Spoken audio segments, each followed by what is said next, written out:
அனைவருக்கும் இனிய பொங்கல் நல்வாழ்த்துக்கள். இப்படி ஒரு ஈஸியான பால் பொங்கலை நீங்கள் செஞ்சுருக்க வாய்ப்பே இருக்காதுங்க. பொங்கல் அன்னைக்கு இதை செஞ்சு பாருங்கள். இப்போ வாங்க எப்படி பண்ணுறதுன்னு பார்க்கலாம். ஒரு கப் அளவுக்கு பச்சரிசியை எடுத்துக்கோங்க.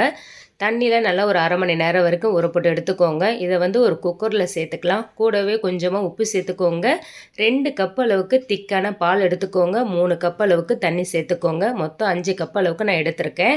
எல்லாத்தையும் நல்லா மிக்ஸ் பண்ணி விட்டுட்டு ஒரு 6-7 விசில் விட்டு எடுத்துக்கோங்க. நல்லா குழைவாக இருக்கணும். ப்ரெஷர் எல்லாமே போனதுக்கப்புறமா ஒரு கரண்டி வச்சு இந்த மாதிரி மசிச்சு விட்டுக்கோங்க. இது கூடவே டேஸ்ட்டுக்காக 2 டீஸ்பூன் அளவுக்கு சர்க்கரை சேர்த்துக்கோங்க. 1/4 டீஸ்பூன் அளவுக்கு ஏலக்காய் பொடி சேர்த்துக்கோங்க. ஒருவேளை உங்களுக்கு கெட்டியாக இருந்ததுன்னா காய்ச்சி ஆற வச்ச பால் இது கூடவே சேர்த்துக்கோங்க. அவ்வளோதாங்க, ரெடி ஆயிடுச்சு. இதை ஒரு பிளேட்டில் சேர்த்துக்கலாம். இது கூடவே ஒரு கரண்டியில் நெய், முந்திரி, திராட்சை அவ்வளோதாங்க நல்லா ஃப்ரை பண்ணி சேர்த்துட்டிங்கன்னா சொல்லவே வார்த்தைகள் இருக்காதுங்க. அப்படி ஒரு டேஸ்ட்டில் இருக்கும். ட்ரை பண்ணி பாருங்கள். சாம்பார் கூட நீங்கள் சாப்பிடலாம். செஞ்சு பார்த்து சப்ஸ்கிரைப் பண்ணுங்கள்.